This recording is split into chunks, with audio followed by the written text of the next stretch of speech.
सुरभि तिवारी जी। श्री हरिवंश महाराज जी। महाराज जी आपके चरणों में कोटि कोटि प्रणाम। महाराज जी हमें कोई दुराचारी आत्मा कई सालों से परेशान कर रही है, उसकी सद्गति क्या करवाई जा सकती है? इतनी प्रतिकूलता में हमारा मन सब जगह से उदासीन हो जाता है, रात को सोते टाइम या सुबह उठते तो टाइम। मुझे बच्चा इस विषय का तो हमें ज्ञान है नहीं। हमें तो लगता है हमारा मन ही दुराचारी है और यही सब रूप रख के हमें परेशान करता है, और तो कोई है नहीं परेशान करने वाला है। बाहर से बहुत ज्यादा मैं किसको महसूस होता है? मन को ना होता है ना, वो मन को ही तो होता है ना बच्चा। ये मन ही भूत है, ये मन ही दुराचारी है, मन ही महात्मा है, मन ही भगवान है, मन ही संसार है।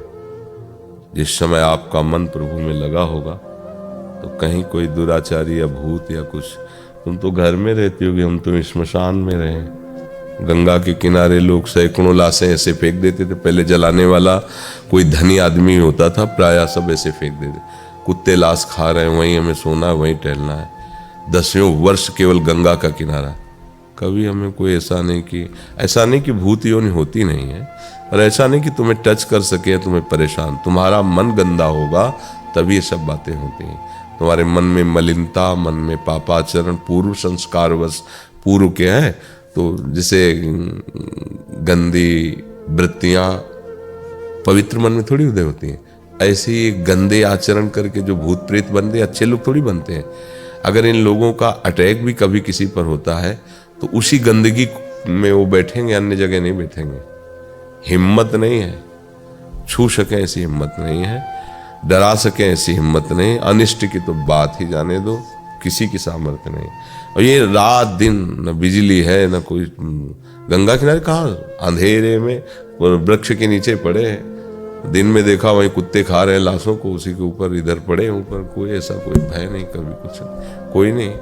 हाँ, हमारा मन गंदा हो, हम इन बातों को थोड़ा कम मानते हैं, क्योंकि ऐसा नहीं कि हम जानते नहीं कि जैसे 84 लाख योनियों में अन्य योनियां, ऐसे एक भूत योनि है। लेकिन भूत योनि परेशान उसी को करेगी जो उसी क्वालिटी का हृदय होगा। ये भी बात सुनो, जब हम प्रभु का भजन करते हैं, प्रभु के आश्रित है, तो किसी की सामर्थ्य नहीं। संतों के पास भूत प्रेत आते हैं अपना उद्धार कराने के लिए। उनकी सामर्थ्य कि उनको छू ले, उनको परेशान, उसकी क्या से भ्रष्ट आत्मा है वो, उसकी सामर्थ्य क्या महात्मा को छू ले। तो अब जैसे हम नाम जप करें, भजन करें, तो सबकी आत्मा भगवत स्वरूप है, ऐसा कोई दंड नहीं हो। हमारा जब कर्म बिगड़ता ना तो घटना घटा देता है। हमें लगने लगेगा हमें भूत सवार है, कोई हमारे ऊपर आवेश आता है, कुछ मिर्गी आने लगेगी, कैंसर हो जाएगा, दिल फेल होने लगेगा। ये सब हमारे कर्म से होता है। कहीं किसी में कोई ऐसी सामर्थ्य नहीं कि हमको दंड दे सके, हमारा कर्म हमको दंड देता है।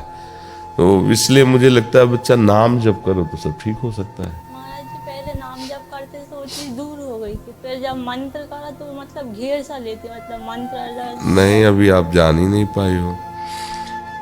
शास्त्रों नाम जपने का जो फल हो, एक बार मंत्र उच्चार, अंदर से मंत्र का सुमिरन का फल है। शास्त्रों बार नाम जपने का जो फल है, एक बार मंत्र में होता है। ये हाथ से सबको थोड़ी मंत्र ऐसे थोड़ी दिया जाता है। नाम खूब जप करो, इसके बाद मंत्र दिया जाता है। फिर शरणागत मंत्र खूब जप करो, फिर आपकी निज पवित्रता के अनुसार आपको फिर निज मंत्र में। तो ये बात तो बच्चा बिल्कुल हमें नहीं जमी कि तुम नाम जप करती हो तो विकार नष्ट हो जाता है, और मंत्र जप करती हो तो वो घेर लेता है। ऐसा नहीं। मंत्र तो बहुत सी अजीब मतलब एक बारीक बच्चा है। आप डिप्रेशन की दवा ले जाओ किस, तो आप ले डिप्रेशन की दवा, हम तुम्हें जो बता रहे हैं। तो मनोवैज्ञानिक जो होते हैं ना चिकित्सक, उनसे बात करो। कोई भूत प्रेत नहीं, हमारी बात मानो, तुम उनसे जाओ और अपनी मानसिकता को पुष्ट करने वाले जो पदार्थ हैं वो दवा देते हैं। जैसे कुछ पेय है, कुछ ऐसे, कुछ नींद की देते हैं, कुछ भोजन की देते हैं। तो आप पहले संपर्क करो, बिल्कुल भूत नहीं।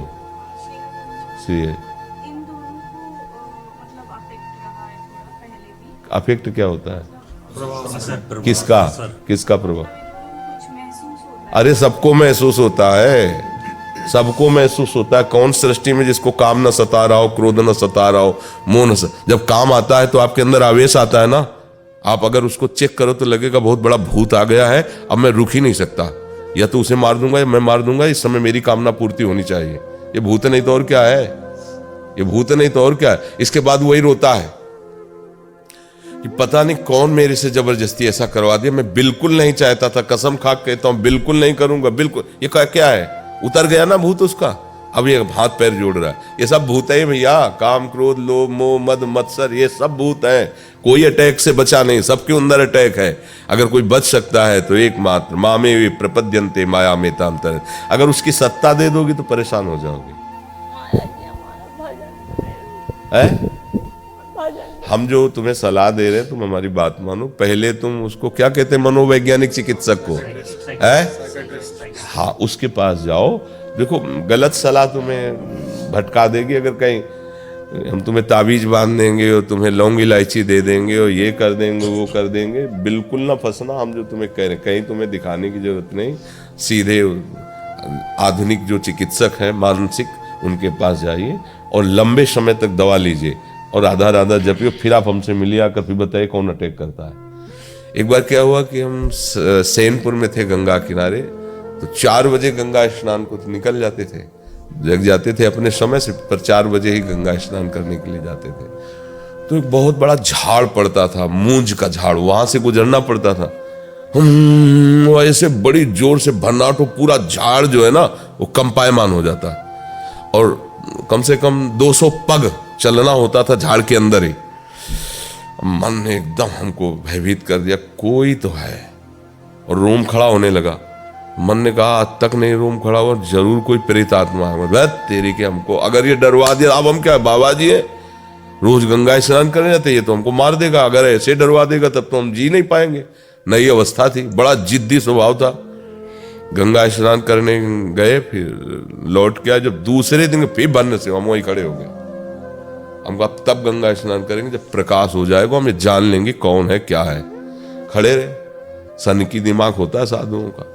राजा जोगी अगिन जल, इनके उल्टी रीत, परशुराम इनसे बच के रहिए, इनसे करिए थोड़ी प्रीति। सनक उनके दिमाग में आ गई, तो फिर वही, क्योंकि ये बिना जिद्दी स्वभाव के मार्ग सही नहीं चल पाता। मन फिसला रहा, फिसल ऐसी तैसी। ये ऐसे तो सूरवीरों का होता है, न भूख न सर्दी न गर्मी न बरसात, हर कष्ट से। तब वो उसको कहा जाता महात्मा। जीवात्मा नहीं कहा जाता उसे, महात्मा कहा जाता है। जगत उसकी वंदना करता है, उसी अपने जिद्दी स्वभाव से, एकदम कट्टर स्वभाव, नीति में दृढ़, प्राण चले जाएं लेकिन खड़े रहे। जब सूर्य उदय हुआ तो देखा मांस खाने वाली बड़ी बड़ी मक्खियां होती ना, लाखों मक्खियां उसमें बैठी। वो जब जरा सा आहट पाए तो उड़ी, और उनकी भनभनाहट तो पूरा हिल जाता। और मन हमको रोमांच करवा दिया, और हमारे मन में आ गया कि भूत है। देखो अगर दूसरे दिन मस्ती से निकलने लगे कि मक्खियां है, और अगर भाग पड़ते तो भूत दौड़ पड़ता और हम गिर पड़ते, और हमको झड़वाना पड़ता कि हमारे अंदर भूत है। कुछ चलाई, हम तुम्हें कह रहे हैं, घोर स्मशान में विचरण करने वाले आदमी, काशी के घाटों में पड़े रहने वाले, ये सब कुछ हाँ है, प्रेत यूं नहीं है। पर भजन करने से, भगवान नाम जप करने से सब शांत हो जाता है। भगवान के नाम से बढ़कर कुछ नहीं। तो बच्चा हम जो कह रहे हैं उसे मानो। आप पहले किसी वही जो बताए सेक्रेटरी, क्या हाँ, हम तो अंग्रेजी हम पढ़े लेला, मनोचिकित्सक से आप उससे मिलिए और दवा लीजिए और नाम जप कीजिए, फिर आप बताना कर, ठीक है ना। हाँ, कोई भूत प्रेत नहीं, भगवान सर्वत्र है। मत्ता परतरम नान्यत किंचित् अस्ति धनंजय, हे धनंजय मेरे सिवा कोई नहीं है। जब हमारे गलत कर्म हो जाते हैं तो हमको गलत सब दिखाई देने लगता है, और जब हम सही चलते हैं तो सब जगह भगवान नजर आने लगते हैं। मनोज कुमार जी, सदगुरुदेव भगवान आपके चरणों में दंडवत प्रणाम।